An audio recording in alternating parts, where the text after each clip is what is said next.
Hola a todos y bienvenidos a este video en el cual les estaré mostrando unos modelos tridimensionales de las células eucariotas y procariotas. Estaremos viendo su estructura, los tipos de células y sus organelos celulares. Vamos a comenzar hablando de la célula procariota. Es un organismo unicelular sin núcleo cuyo material genético se encuentra disperso en el citoplasma, que está reunido por una zona denominada nucleoide. Por el contrario, a las células que sí tienen un núcleo diferenciado del citoplasma, que se le llaman eucariotas, es decir, aquellas en las que su ADN se encuentra dentro de un compartimento separado del resto de la célula. La célula procariota se caracteriza por no poseer un núcleo celular, por lo tanto, sus ribosomas son más pequeños y su material genético más simple. Las células procariotas son en su gran mayoría bacterias y se conocen como uno de los primeros organismos vivos. La palabra procariota se compone etimológicamente del prefijo pro, que significa antes de, y cario, que se refiere a núcleo. Por lo tanto, se considera la célula procariota anterior a la célula que sí tiene un núcleo celular o la célula eucariota. El reino procariota, organismos de células procariotas, también conocido como el reino Monera, que está compuesto en su mayoría por bacterias y arqueas. Las células procariota pueden ser formas muy variadas y a menudo incluso una misma especie puede adoptar formas cambiantes. A esto se le llama pleomorfismo. Sin embargo, se pueden distinguir tres tipos principales de su morfología. Están las coco, que es un tipo morfológico que es típico de las bacterias que presenta una forma más o menos esférica y uniforme.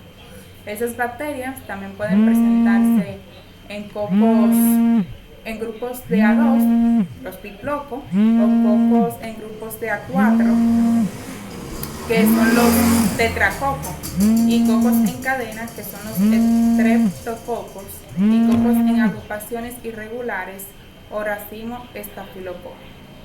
Están los bacilos con forma de bastón, incluye una vasta gama de bacterias y otros organismos saprófitos de vida libre, que también pueden encontrarse bacilos en grupos de A2 o formados por filamentos. Están las formas helicoidales, que es un grupo que incluye a la del tipo Vibrio, un género de proteobacterias responsables de la mayoría de las enfermedades infecciosas del hombre y de los animales superiores, sobre todo que son aquellas típicas del tracto digestivo, del área digestiva, como el cólera. Y también a los espírilos, que son organismos con forma helicoidal o de espiral, y estas pueden ser muy pequeñas y abarcan desde bacterias patógenas hasta autrófitas. Aquí les vengo a mostrar un modelo tridimensional que explica la estructura de la célula procariota. Esta se compone de la membrana plasmática, que es esta de acá, que es la que divide el interior y el exterior de la célula y sirve para filtro, o sea, para permitir el ingreso y la salida de sustancias como la incorporación de nutrientes o la salida de residuos. Tenemos acá, que es esta de aquí, la amarilla, la pared celular, que consiste en una capa resistente y rígida y que se encuentra por fuera de la membrana celular, lo que le confiere una forma definida a la célula y una capa adicional de protección. La presencia de esta pared celular es un rasgo muy compartido entre vegetales y hongos, y aunque la composición de esta estructura celular es distinta a cada uno de estos grupos de organismos. También tenemos el citoplasma, que es esta parte azul, que es una sustancia coloidal muy fina que compone el cuerpo celular y se encuentra en el interior de la célula. El nucleoide, que es este, sin llegar a ser un núcleo, sino una región muy dispersa, es la parte del citoplasma donde suele hallarse el material genético o ADN dentro de la célula procariota. Este material genético es obviamente indispensable para la reproducción. También tenemos los ribosomas, que son complejos de proteínas y piezas de ARN que permiten la expresión y traducción de la información genética. Es decir, que estas sintetizan las proteínas requeridas por la célula en sus diversos procesos biológicos conforme a lo estipulado por el ADN. Tenemos acá, adicionalmente, estas células pueden presentar otra estructura como el flagelo, que es un organulo de forma de látigo empleado para movilizar la célula en modo de una cola propulsora. También tenemos la membrana externa, que es una barrera celular adicional que se caracteriza por las bacterias gram negativas.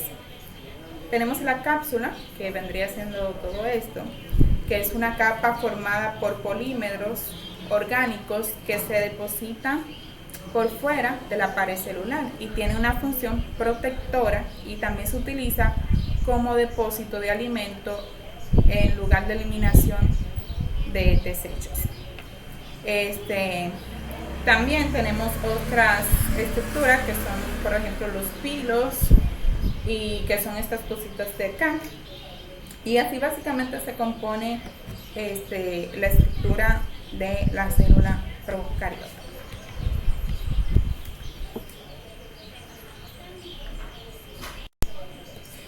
Bien, ahora vamos a hablar acerca de la célula eucariota. La célula eucariota es aquella que tiene un núcleo definido en el cual se encuentra el material genético ADN del organismo, que está protegido por el citoplasma y incluye una membrana que constituye la envoltura celular. La aparición de la célula eucariota constituyó un paso importante en la evolución de la vida, pues sentó las bases para la diversidad biológica mucho mayor, incluido el surgimiento de las células especificadas dentro de organizaciones pluricelulares, y a su vez dando origen a los reinos superiores, protistas, hongos, plantas y animales. Los seres vivos están formados por células eucariotas que se denominan eucariontes. Hay varios tipos de células eucariotas, pero fundamentalmente se conocen 4, cada uno con estructuras y procesos diferentes. Están las células vegetales, que cuentan con una pared celular compuesta celulosa y proteínas, y que esta se recurre de su membrana plasmática y se les otorga rigidez y protección y resistencia. Además, las células vegetales tienen cloroplastos, organelas que contienen la clorofila necesaria para llevar a cabo el proceso de fotosíntesis. Otra característica de este tipo de célula es la presencia de una vacuola central grande, que mantiene la forma celular y controla el movimiento de las moléculas en el citoplasma. Segundo, las células animales no tienen cloroplastos, ya que no realizan fotosíntesis ni pared celular, pero a diferencia de las células vegetales, que tienen centríolos, o sea, organelas que participan en la división celular, y presentan vacuolas de menor tamaño, aunque más abundantes debido a la carencia de la pared celular. Las células animales pueden adoptar una gran cantidad de formas variables e incluso fagocitar otras células. Las células de los hongos se asemejan a las células de los hongos se asemejan a las células de los animales, y aunque difieren de ellas por la presencia de una pared celular que está compuesta por quitina, o sea que las células animales no tienen. Otra característica que la distingue es las células de los hongos. De las células de los hongos tienen una menor definición celular que las células animales, aunque no es lo más frecuente. Existen hongos unicelulares como las levaduras. Las células de organismos eucariotas unicelulares. Estas células suelen formar parte de organismos pluricelulares. Sin embargo, existen protistas, que son organismos unicelulares eucariotas. Las eucariotas unicelulares son seres más sencillos que los animales y las plantas, en el hecho de estar constituido por una única célula que tiene que llevar a cabo todas las funciones del organismo y hace que la célula tenga una organización compleja. Además, puede alcanzar tamaños macroscópicos. Algunos ejemplos de este tipo de organismos son las euglenas y los paramecios. Las células eucariotas, al igual que las procariotas, llevan a cabo tres funciones esenciales, que son la nutrición, la relación con el medio y la reproducción. La nutrición, esta comprende la incorporación de los nutrientes al interior de la célula y su transformación en otras sustancias que son utilizadas para formar y reponer estructuras celulares y también para obtener la energía necesaria para llevar a cabo todas sus funciones. Según su nutrición, las células pueden ser autótrofas, o sea que fabrican su propio alimento a partir de materia inorgánica por los procesos como la fotosíntesis, o heterótrofas, que deben incorporar la materia orgánica porque no son capaces de fabricarla. La relación con el medio. Las células se relacionan con el medio que las rodea recibiendo distintos estímulos, como variaciones de temperatura, humedad o acidez, y elaborando las respuestas correspondientes a cada una de ellas, como la contracción o la traslación. Esta capacidad de reaccionar a los estímulos del medio se conoce como irritabilidad. La reproducción es el proceso de formación de nuevas células o células hijas a partir de una célula inicial o una célula madre. Existen dos tipos de procesos de reproducción. Está la mitosis y la meiosis. Mediante la mitosis, una célula madre da lugar a dos células hijas idénticas.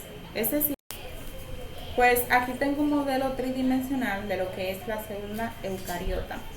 Pues esta se compone de la membrana celular, que es esta parte de acá, o plasmática, que es una doble barrera compuesta de lípidos y proteínas que rodea y delimita la célula para aislarla del medio que la rodea. La membrana plasmática tiene permeabilidad selectiva, o sea que permite el ingreso solo de sustancias necesarias al citoplasma y también la expulsión de los desechos metabólicos. Esta estructura está presente en todas las células eucariotas e incluso en las procariotas. La pared celular vendría siendo esta de acá. Es una estructura rígida que se encuentra por fuera de la membrana plasmática y le otorga a la célula forma y sostén y protección. La pared celular está presente solo en las células vegetales y de los hongos, aunque su composición varía entre ambos tipos celulares. En las plantas, que se compone de celulosa y proteínas, mientras que en los hongos está formada por quitina. Si bien esta estructura se le brinda protección a la célula y le impide su crecimiento y la limita a estructuras finas. El núcleo celular, que es este de acá, está detrás de esta bolita roja, es un orgánulo central limitado por una doble membrana porosa que permite el intercambio de material entre el citoplasma y su interior. En el núcleo se aloja el material genético, el ADN de la célula, que se organiza en los cromosomas. Además, dentro del núcleo existe una región especializada llamada nucleolo, que es este de acá, donde se forman los ribosomas, que son estas bolitas de acá, en todas las células eucariotas. O sea, el núcleo está presente en todas las células eucariotas. Los ribosomas son estructuras formadas por ARN y proteínas en las cuales se lleva a cabo la síntesis de las proteínas. Los ribosomas se encuentran en todos los tipos de células, incluso en las procariotas, aunque son menores. Algunos ribosomas se encuentran libres en el citoplasma y otros adheridos al retículo endoplasmático rugoso. Esto que vemos acá, vemos que se encuentran libres en el citoplasma. Además, vamos a definir ahora lo que es el citoplasma, que vendría siendo esta parte de acá. El citoplasma, que es el medio acuoso en el que se están los distintos orgánulos de la célula. El citoplasma está formado por el citosol, la parte acuosa libre de las organelas que contiene sustancias disueltas, y el citoesqueleto, que es una red de filamentos de la forma de la célula. Esta parte de acá vendría siendo el citoplasma, o sea, la parte base. Además de la presencia del núcleo, una de las características distintivas de la célula eucariota es la presencia de organelos y compartimentos subcelulares rodeados por una membrana que contiene funciones especializadas. Veamos algunos de ellos. Están los lisosomas, que vendrían siendo estas bolitas de acá, y es un tipo especial de vesículas llenas de enzimas digestivas presentes exclusivamente en las células animales. En los lisosomas se llevan a cabo procesos de digestión celular catalizados por las enzimas que contienen en su interior. Están las mitocondrias, que son estas cositas amarillas, que son las organelas donde se llevan a cabo el proceso de respiración celular, y están rodeadas por una doble membrana que le permite a la célula obtener energía que necesita para llevar a cabo sus funciones. Las mitocondrias están presentes en todos los tipos de células eucariotas y su número varía en función de las necesidades que tenga la célula, o los altos requerimientos energéticos suelen tener una mayor cantidad de mitocondrias. Entonces, por último, aquí tenemos la estructura de las células eucariotas, y estas han sido las definiciones de las partes principales de esta.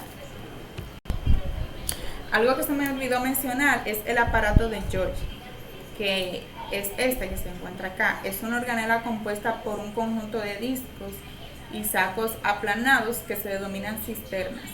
La función del aparato de Golgi se relaciona con la modificación y el empaquetamiento de las proteínas y otras biomoléculas, como hidratos de carbono y lípidos, para su secreción o transporte.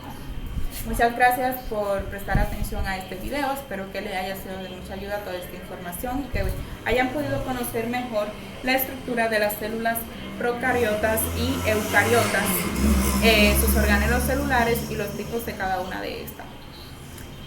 Eso ha sido todo por hoy.